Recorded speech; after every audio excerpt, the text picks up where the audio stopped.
And I don't know how it gets better than this. I wonder which installment of Taylor Swift album we're doing today. Hello everybody and welcome back to yet another Taylor Swift song recommendation video. We are going to be talking about Taylor Swift's second studio album today, which is Fearless, but we're talking Taylor's version. As you guys know, if you watched my last month's video, I made this a new channel. I have made this a new series on my channel where every single month I'm going to be going from the first to the most recent Taylor Swift album and giving you guys recommendations based off of every single song on the album. And yeah, let's get into it. We're talking about Fearless today, everybody. Before we get into any recommendations, I want to say a big thank you to the sponsor of today's video, which is Squarespace. You guys know I talk about them all the time. We're going to talk about them again. Squarespace is 100% the way to go if you are wanting to build a website of any kind, and Squarespace makes it so easy and simple. All you have to do is log on. They have so many templates right there at the opening for you to create the easiest website that you can. It helps you customize in a very easy way, make it the exact way that you are wanting it to look. Also, Squarespace offers you so many different tools and analytics for you to get your website running the best that it can. There are so many different ones to go through. Their scheduling, where they are coming from, what's working best. For me, one of the things that I really like is how easy it is to do like the blogging feature and really connect all of your social medias. It's very easy, literally just a click of the button. People can find you on anywhere and anything, which is really convenient when you are a content creator like myself. So if you guys are interested, you guys can head on over to squarespace.com to start your free trial. And when you guys are ready to launch, head over to squarespace.com/DesiSidwell to get 10% off your first purchase of a website or domain. And thank you so much again to Squarespace for sponsoring today's video. Let's get into some recommendations. I start out every single recommendation by giving you guys a little bit of the lore and backstory behind the album. So Fearless by Taylor Swift is the second studio album that she recorded. It actually was released on November 11th, 2008, which would be aging me at 5 years old. It would be in a few years until Destiny kind of actually understood the Taylor Swift Fearless album. My first memory of the Fearless album is that I don't know if anybody else's family would put on Music Choice and watch the music videos all day, but my family would do that. And Love Story by Taylor Swift was taking the world by storm.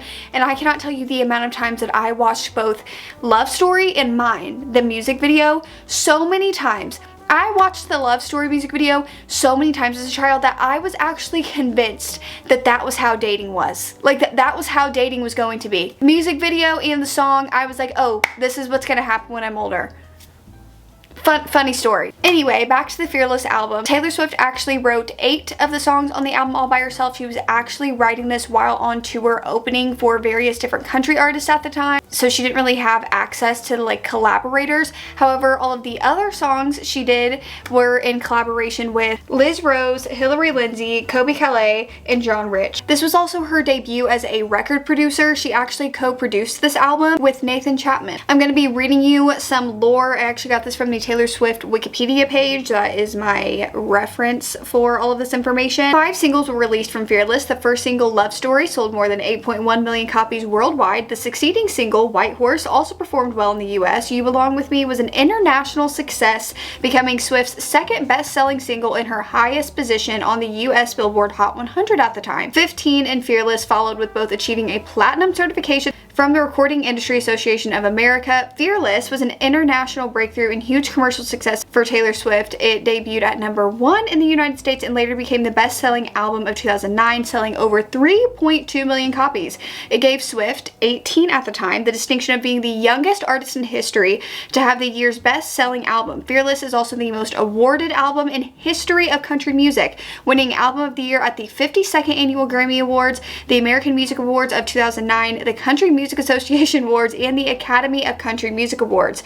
Winning Album of the Year at age 20, Swift became the youngest artist in the history of the Grammy Awards to win the award. Fearless became the 121st album to achieve a diamond certification in the United States. So with all of that information, we're actually talking Taylor's version today, which if you guys aren't updated on the Taylor Swift lore of all of the re-recording, that's a story for another time. Go seek out somebody explaining that to you, because unfortunately I cannot explain that all in today's video. This was actually the first album that Taylor Swift came back out with of the re-recording. It actually released in April of 2021. I want to do a disclaimer. The Fearless album, I feel like majority of it are like breakup style songs. So obviously these couples aren't breaking up, but I kind of took them as inspiration of certain circumstances that happened within the book. Let's get into some recommendations. Of course, we're going to be starting from top to bottom of the discography of the album. Obviously, we're going to be starting with the album track title, which is Fearless. Now, the book that I picked for this song, I actually have The Right Move. I almost called this book Fearless. Yep. That's so funny. The whole entire premise and I feel like vibe of the song Fearless is just being with somebody that it feels like no effort with for the first time. Like the lyric, like, I don't know why, but with you I dance in a storm in my best dress, fearless. Not knowing why you're so infatuated. It just, life feels so easy with this person, especially maybe after a previous relationship. That is definitely why I'm recommending The Right Move. You meet our main character, Indy, kind of fresh out of this relationship that is very toxic and the guy was just bad. She has to move into Ryan's apartment and it is actually her best friend's brother and he's helping her out, but they both start realizing how easy it is to be with the other person and relying on them, and he is an acts of service king, and I feel like they definitely give the Fearless vibe. Next up, we have the song 15. This song is all about being a high schooler. Literally, it's all about going into high school and kind of what comes with it. Friends and relationships, dating the guy on the football team. That is definitely the upside of falling. This is a fairly short young adult book. I definitely had to pick a young adult book for this one because the whole entire premise of the book is literally being 15, coming into high school, dating somebody for the first time, and in this instance it literally is the guy on the football team, but he isn't that stereotypical jock style guy. There's actually a lot going in on both of their personal lives and they actually both lean on each other a lot. You're following Becca. She no longer believes in true love. She kind of gets made fun of from her best friend for not having a boyfriend, so she acts like she's secretly dating somebody. Brett overhears this lie and decides that him and Becca are going to start fake dating, and they basically find stuff out about each other, and it's very sweet. Next up, we have Love Story by Taylor Swift. This and You Belong With Me, which actually is one of my favorite songs on the album, is very much engraved into my brain from childhood, and the book that I chose for Love Story is actually part of your world, specifically for the moment in the bridge and kind of the theme throughout the story of like forbidden love and kind of like your family is holding you back from being with this person that you want to be with, and everybody's saying all of these things that like you just want to be with this person. That is literally part of your world by Abby Jimenez. That is the whole entire premise of the book. One night Alexis basically has this accident in her car. Not dangerous, it's just like a little accident. She crosses paths with Daniel, they share a night together, and she cannot stop thinking about him, but she has this family and she's basically, it almost reminds you of if you have watched Grey's Anatomy, like how Meredith Grey is like, you know, very highly held within that hospital atmosphere because of her mother. That's basically what her life is with her parents, and her parents are very involved in who she is dating. She's actually just recently been divorced, I'm pretty sure. They're from two completely different worlds. They want to be with each other. It feels a little bit forbidden. It 100% gives a love story vibe. Next up, we have Hey Steven, and for this one I actually picked up Behind the Net. Now, if you guys watched the reading vlog that I read this one in, which to point you to it if you want to watch it after this video, it is actually the one where I read, I think it's the wheel picks how many pages I read or hours I read for a day. I can't remember which one it was. I read this one and it literally had me swooning, kicking my feet. It's a sports romance, but there's a little bit of history between them. The reason that I chose this one is because there's a little bit of history between the two characters. To give you a little bit of backstory, you are following Jamie, who is in the NHL, and you are following Pippa. Pippa basically is hired to be Jamie's new assistant. He is going through them. He's very picky about his assistants, and she starts helping him out. She's like walking the dog, she's doing all of these things for him, but they actually went to high school together. And the whole entire reason that I picked Hey Steven is because when you listen to this song, Steven, I know looks can be deceiving, but I know I saw a light in you. And as we walked, we were talking, and I didn't say half the things I wanted to. Of all the girls tossing rocks at your window, I'll be the one waiting there even when it's cold. The history that they share, like they both knew each other, there was a little bit of feelings back in the day, and they both still hold that candle. And because of the object of desire within the song is like, oh, all the other girls like him, he's literally in the NHL. You guys know if you read the hockey romances, all the girls love the hockey players. Next up, we have White Horse, which is actually one of my favorites off of the album. I absolutely love this song. This song is basically about her and a guy, and she is like, at the end of the song, she's like leaving this small town, she's leaving all of it behind. There's no second chances. You can't fix your mistakes that you've made. Like, I really loved you and you didn't take it seriously, and I always had these feelings for you, but now that's all in my rearview mirror, disappear, and now it's too late for you and your white horse to come around. I picked Powerless by Elsie Silver for this one because this one is part of the Chestnut Springs. It's the third book in the Chestnut Springs series. This one you are following Jasper and Sloane, and basically they have grown up around each other. Sloane used to have some feelings for Jasper, but then they kind of went unreciprocated and she was very hurt, and obviously she's grown up. She now lives in the city. She's a ballerina. Her life has kind of moved on. Jasper goes through something. They have to go on this road trip together. I feel like I think of Whitehorse because of her like moving out, going to the city, and there's someone new, and like just thinking like, I'm leaving all of that behind me. I'm just going to start fresh. That's kind of where you meet her at the beginning of the book, and then obviously we take a different turn throughout the book, but the beginning of the book, Sloane, really reminds me of Whitehorse. We have You Belong With Me. This is my favorite song off of this album. It just always has been. I was obsessed with this song when I was a child. This and Love Story and Whitehorse were literally my top three my whole entire life with Fearless, and this has not changed. I felt like this one is very high school. Like, it's just a very high school-esque song. It reminds me a lot of To All the Boys I've Loved Before, especially because if you have read the series, or even if you've watched the movies, I would recommend reading the series. She writes the letters to all of the boys that she's loved before. Even within it, the way that she, you know, like has thought about the other guys, or even like the main guy in the book, it's like looking at him and being like, you belong with me. Like, I'm the one that's always liked you. I'm the one that's always had these feelings for you. Next up, we have Breathe. And here's a fun fact about me. This is featuring Kobe Calais. I used to love her when I was a child. I used to have Disney sing it, and I forget which song of hers that was on it. That was my go-to. That was one of my go-tos to sing. And Breathe, I feel like, is just a song about, obviously it's two people breaking up, and it's a very hard breakup. I see your face in my mind as I drive away, because none of us thought it was going to end that way. The kind of ending you don't really want to see, because it's tragedy and it'll only bring you down. Now I don't know what to do without you around. And we know it's never simple, never easy, never a clean break, no one here to save me. You're the only thing I know like the back of my hand, and I can't breathe without you, but I have to. That whole entire premise, I definitely feel like, is like two people who have known each other for such a long time, and you feel like they're meant to be, and they have to break up, and like life is so hard without them in it. And that is just love in other words, especially because this is a childhood friends to lovers, then to now perspective. They have so much history between them, and there is like years. I always forget the amount of years. It's like over a decade that they have not spoke to each other, and you literally get those vibes, especially from the male main character, of the vibes of this song of like, how am I supposed to go on without you? Okay, these ones were a little bit hard because I feel like these ones are definitely a little bit more, not aggressive, but Tell Me Why. Now, this whole entire song, I feel like, is definitely being in a relationship and still wanting to be with this person, or really liking this person, but not knowing why they are doing the things that they are doing. I mean, it's literally called Tell Me Why. And you might think I'm bulletproof, but I'm not. You took a swing, I took it hard, and down here from the ground, I see who you are. I'm sick and tired of your attitude. I'm feeling like I don't know you. You tell me that you love me, then you cut me down, and I need you like a heartbeat, but you know you got a mean streak. Makes me run for cover when you're around. Here's to you and your temper. Yes, I remember what you said last night, and I know that you see what you're doing to me. Tell me why. This one is hard, and I feel like to recommend it, you kind of have to meet the MMC, and he is definitely harboring these deep emotional things going on, and it presents itself kind of very mean and grumpy. But I would definitely say Darling Venom, because this one also packs a very highly emotional punch, but I feel like the couple kind of gives this where the guy kind of acts out a little bit towards the girl, and she doesn't really understand. They're kind of pushing and shoving each other. I feel like they just give that vibe. Next up, we have You're Not Sorry. Now, to recommend this one, I definitely am taking inspiration from a big fight/conflict that goes on within the book. That is 100% Twisted Hate. If you have read a conflict that arises in this book, I'm telling you, You're Not Sorry is 100% Josh and Jules. 100%. Literally, when I listen to You're Not Sorry, I swear I always just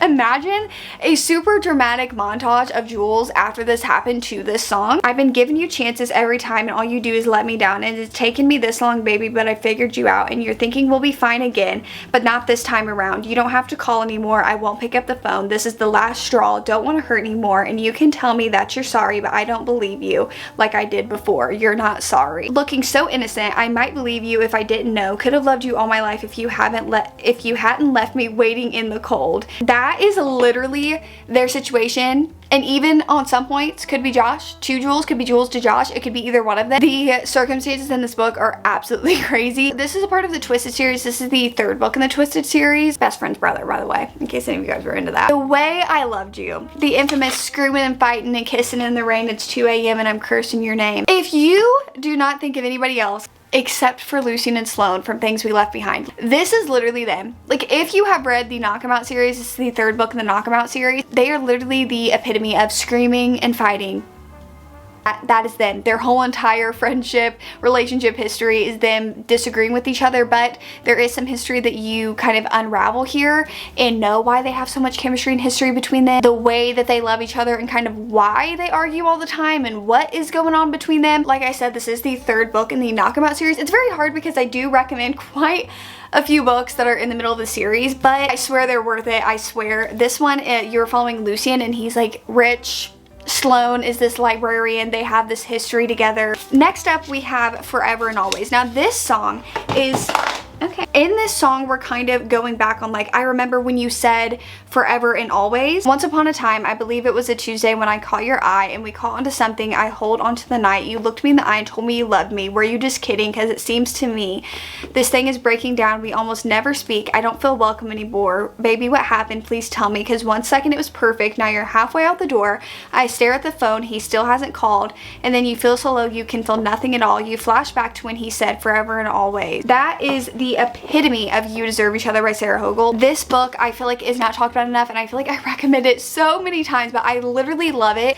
The two main characters, you have Naomi and you have Nicholas. They are actually engaged, but they're at this point in the relationship, like with this song, where they're not really speaking to each other. They're just kind of going by each other in their lives, halfway planning this wedding, but they don't even really talk to each other anymore. You kind of flash back to the beginning of the relationship and nothing is the same as it was when the sparks were flying on their first date. They don't communicate at all with each other. Basically, it is a second chance romance and you are following them still within this relationship with each other and learning to communicate and find out their issues and kind of fall back in love with each other. I feel like it's such a beautiful story, and kind of once you figure out stuff of what's going on with them and how they fall back in love, I feel like it's very endearing and very realistic. Next up, we have Change by Taylor Swift. Now, this song's all about, like, it's a revolution.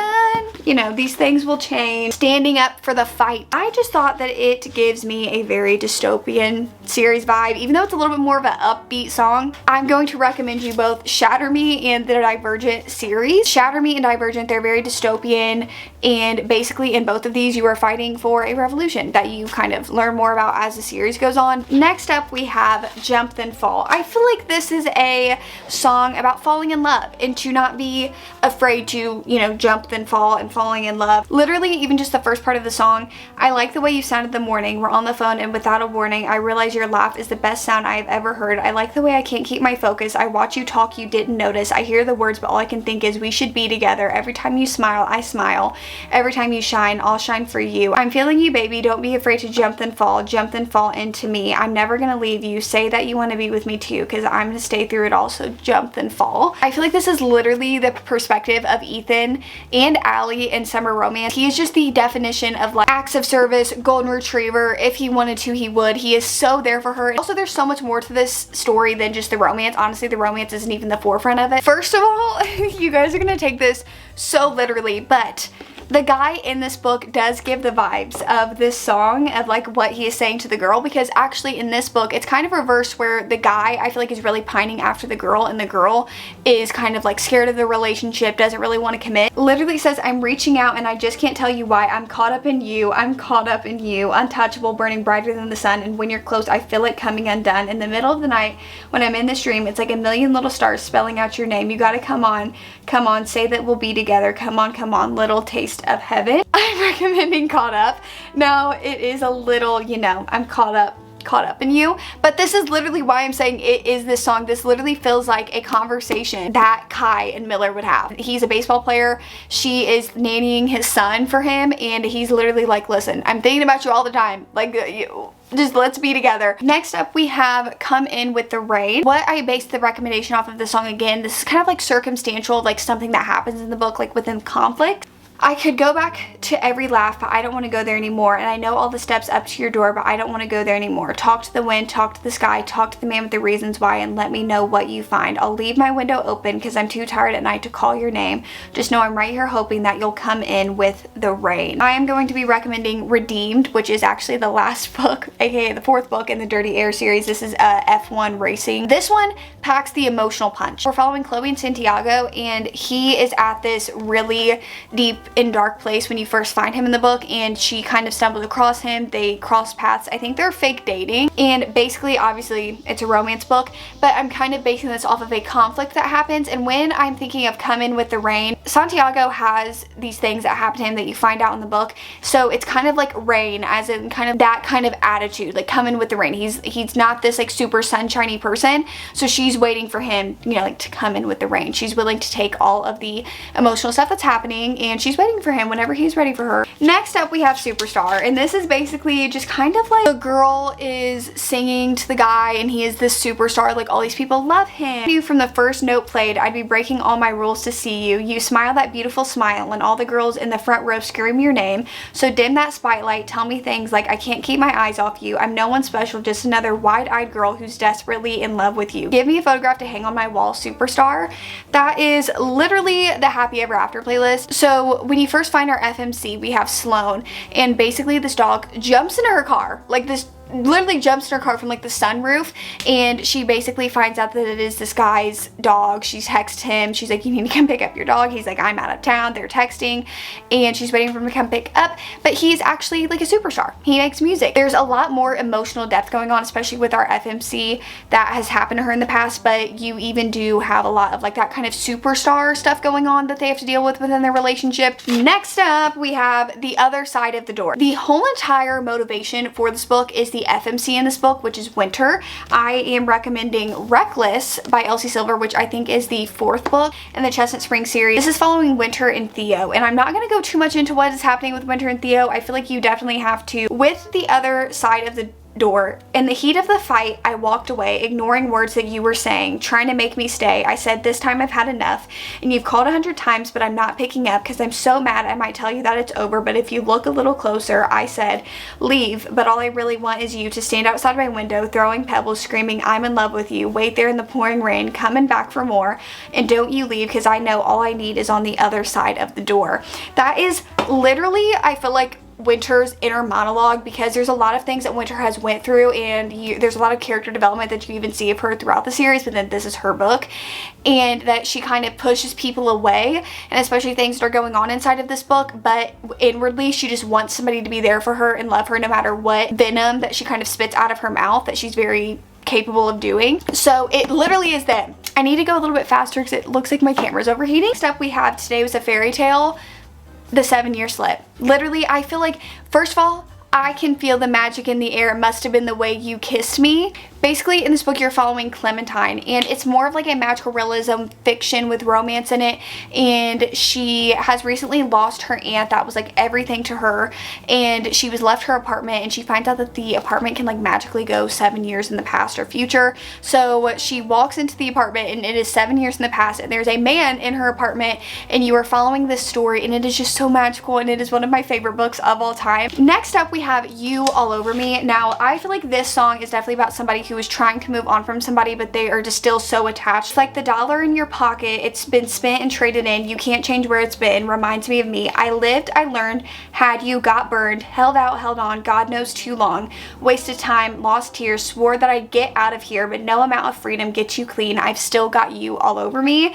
This is 100% Garnet Flats. This is a part of the Eden series. I think this is the 3rd or 4th. It's the 3rd book in the Eden series. It's a second chance romance. You're following Talia Eden, and she moved away from the small town that the Edens takes place, but she has to come back, and because the guy that she was with like completely betrayed her, and she is just so over it, she had to leave town that they were living in, and she goes back to her small town, but then he comes back too, and he is trying to explain himself, and she's trying to move on, and this song is literally it's from her point of view. It's very much Talia, but it is their relationship as well. This is where we're getting into the vault tracks, I'm pretty sure. First and foremost, Mr. Perfectly Fine.